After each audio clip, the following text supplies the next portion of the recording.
Well, this is going to shock you, ladies and gents. It's shocking me, and I'm going to say it. Nobody other than Kim Woodburn, that is, has had a pop at Philip Schofield more than me. But on one point, I'm going to defend him here. I can't believe I'm saying it. But I've just said it.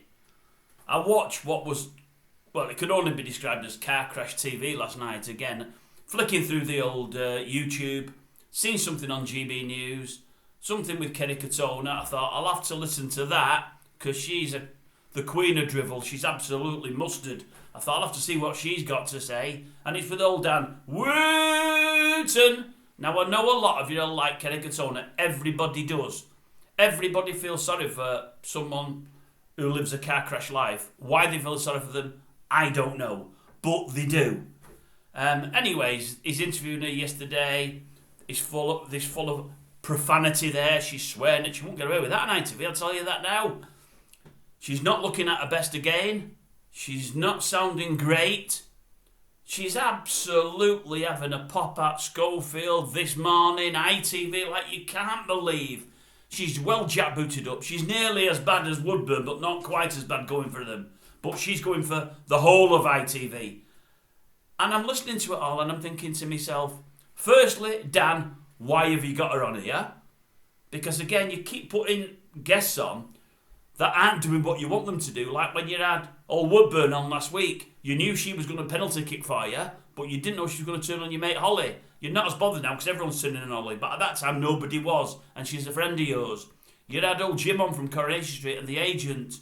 They were sort of defending the programme and saying they had nothing against Schofield. It wasn't going well for you. And now you've had her on, and she looked unhinged and unbalanced, and it didn't go down well. I know some might have liked it, some might have felt sorry for her.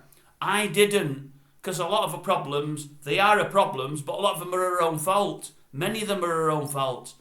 And all I see is, and by the way, I'm digressing. I'm going to let you know why I'm slightly defending Schofield, only slightly. Her biggest problem was the fact that when she went on it 15 or 20 years ago on This Morning and she was slurring in all her words, she said that he made her feel absolutely awful, and she's thought about it for 20 years and she's never forgiven him, never forgiven the programme, never forgiven the people at the top there for no aftercare. I'm not so sure it's their problem, aftercare. I mean, they've invited you on to talk about probably your LP at the time or your marriage to Brian or whatever it might have been. It's not their problem that you're slurring your words horrendously and that you're saying it's because you've got the wrong medication or you've not took your medication. Yes, they thought you were drunk. He thought you were drunk, and he said, "Kerry, are you okay? We've got people ringing in. They're worried about you." But what do you mean a minute? Well, you're slurring your words a lot, love it. You didn't know you were slurring them. I don't think he was being nasty there. Now, I would suggest before you went on, someone should have said, "You're not going on. You're not well, and you won't look good on daytime TV." That should have been Frizzell if he was the boss at the time, or somebody of his ilk. And maybe even Schofield could have stepped in and said, no, Kerry, you're not well enough. Do it another day, lovey. Now, if any of them wanted you on there, just so they could have you held up and people poke fun at you, then I'm not defending them. But if they never realised how bad you were and that wasn't the reason they had you on, the fact that you sounded awful on live TV wasn't their fault. And I thought, whenever he's seen it, I thought he was being genuine. He was concerned for how you sounded. And I think maybe people did think you were drunk. They didn't know you were as bipolar as you are. They didn't know you'd got wrong medication or not took medication or whatever your reason was. I thought they were okay with you. That's number one. Number two, you blame everything about ITV and Loose Women and This Morning and all of these. I seen you on Loose Women only 6 to 12 months ago. Whenever you're on there, you go back now and again because you used to present on Loose Women. They're all over you. "Oh, Kerry, we love you. We've always loved you. We know you've had some issues in your life, but you've always been brilliant. You always get through to the side. You've always got a positive outlook." Every time I've seen you on a daytime programme on ITV, they bum you up. Every single time. Now, you've had about 3 marriages. You've got 4 or 5 different kids. You're married to a pop star, someone say probably too young. It didn't work out. You've also married to what wasn't only a druggie, but a drug dealer. I mean, it's been in the press that that's what he was. You may say different, but somebody in your state of mind, being as you were, and susceptible to drugs and had drug issues, why on earth you'd marry a drug dealer? Well, I know why you'd marry one, because you've got access to drugs, but you shouldn't have took that option. You married another guy who killed himself, I think, with drugs, and ended up being abusive. You know, some of the time, Kerry, you've got to take the blame yourself.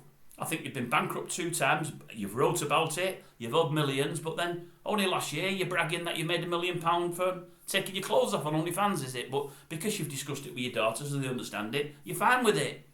Well, I'm sure the people that you've owed money to when you went bankrupt twice would be a bit disappointed that you're now a millionairess. If you really, really are, have you thought of giving some of them back, some of their money? I know you don't need to, because the bankruptcy wipes it away. But because you've made it, have you thought of going to them, whoever they may have been? Probably not. I just see, Kerry, every time you're on ITV, they look after you. They praise you. I've never seen anyone bring an ITV and have a pop at, especially them loose women. They love you. Whoever's on that panel, they love you. Maybe deep down some of them are thinking, this woman is a train crash and why we keep getting her in is beyond me. But when you're on there, maybe they're two-faced, but from what I've seen, they love you. Dan, I don't think you should have had her on last night. I don't know what you were thinking of.